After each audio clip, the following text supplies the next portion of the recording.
is visiting Washington, where he is expected to begin talks on the second phase of the Israeli truce with Hamas in Gaza on Monday. The next stage is expected to cover the release of the remaining captives and include discussions on a more permanent end to the war.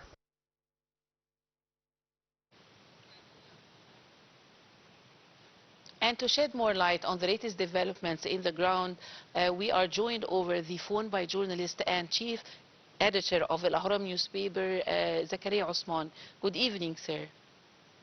Good evening. Sir, Israeli offensive killed at least 25 Palestinians in the occupied West Bank city of Jenin. What's your take on this? Yes, actually, everybody knows that Israel till now is not a stubborn fighting, especially in the West Bank, because as you know, the truce that has been reached between Israel and Hamas is still going. Or it has gone into effect just in Gaza Strip. Yes. So the Israeli part wanted to achieve or to get more gains, or wants to achieve more gains in the West Bank. That's why the Israeli occupation military is itself extending or expanding its military operations and assaults in the West Bank in general, particularly, and in Jenin camp and Jenin city in particular. So what I want to say is the international community has to play a role to stop such an aggression against the armed Palestinians over there, because what is happening is going against the international laws and legitimacy, and yes, nobody can accept it. Sir, the Israeli occupation forces forced the displacement of 15,000 Palestinians. What are the repercussions of this? I'm sorry, I have not heard the question. I'm telling you that the occupation forces forced the displacement of 15,000 Palestinians. What are the repercussions of this? Yes, actually, the repercussions are of this Israel moving is very clear. Israel wants to expand its presence, and it wants to build more settlements in these places. It wants to displace as many Palestinians as it could, just to make the place completely ready for the expansion of more occupation.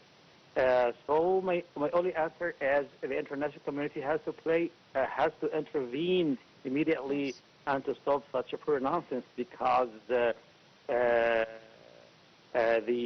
displacement scenario is rejected by everybody. And let me quote what the UN Secretary General Antonio Guterres said like 2-3 days ago, when he said accurately and literally, the displacement of the Palestinians is representing a racial discrimination from one side or on the one hand, and it stops it stops or it blocks completely the two-state solution.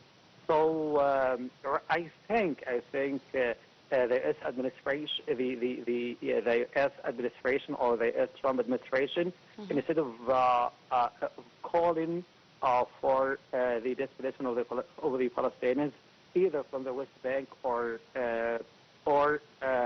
basically from Gaza Strip, he has to work on an alternative solution. On the Plan B. The Plan B, from the reasoning point of view, as the reconstruction Gaza Strip and the two-state solution. I mean, if he wants really to achieve security for Israel, he has to allow the establishing or the declaration of a Palestinian state whose capital is Eastern Jerusalem. By doing this, he can achieve a historical peace in the Middle East, and he can easily become a historical U.S. president who achieves a peace in the Middle East and who can end such an endless dispute between both parties and between the Israelis and the Palestinians since like 7 or 8 decades ago.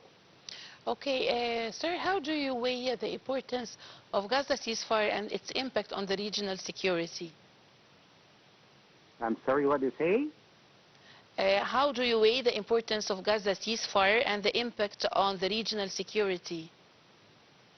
Yes, actually, let me start with the second part of your question, which is the regional security.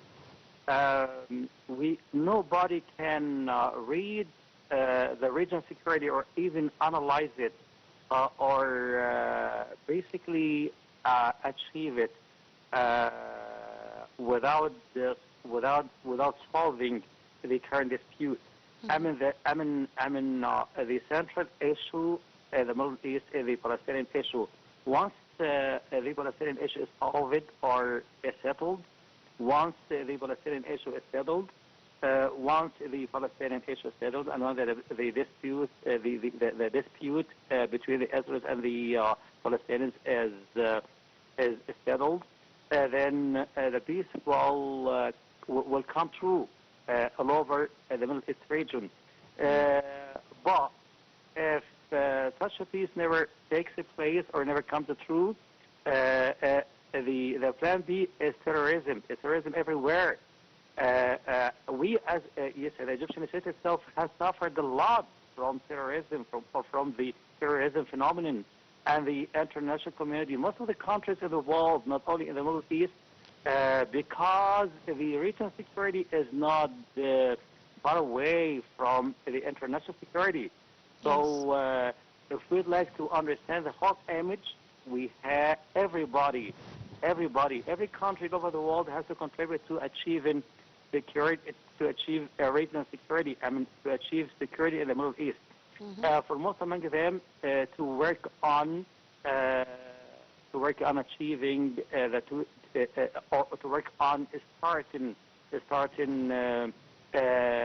achieving the two-state solution. Yes. I mean, to allow the Palestinian state to see the day of light or to come into being, and this is the first step toward the security, not only of the Arab world, but for Israel itself. Yes. But if you'd like me to answer the second part of your question, I mean concerning the truth, everybody knows that the first phase of the truth, which is still going on in Gaza, has already finished, and I think both parts, I mean Hamas on the one hand and Israel on the second hand, are supposed to start negotiations on the second hand of such a truth. Yes. But actually, I think the only part which is standing in the way of starting these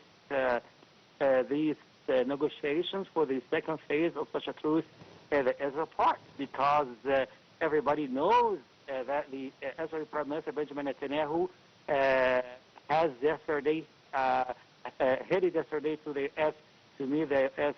President Donald Trump and to hold talks with him concerning the details of everything. For most among them is the second phase. So and there are many international parts, but in general, and Israeli ones in particular, that talk about the potential of a new war in Gaza, because the other part doesn't want to stop such a war, and it wants really to. But actually, I think the international pressures. So the only solution of such a critical situation is the U.S. administration, Yes. or the U.S. Trump-led administration in particular, and the international community, I mean EU and the Arab world, has to apply pressure on Israel to carry on or to go The ahead. two-state solution. Yeah. Mr. Zakaria Othman, the editor-in-chief in Al-Ahram, thank you very much for talking to us on Nile TV. Ladies and gentlemen, short break and we will be back.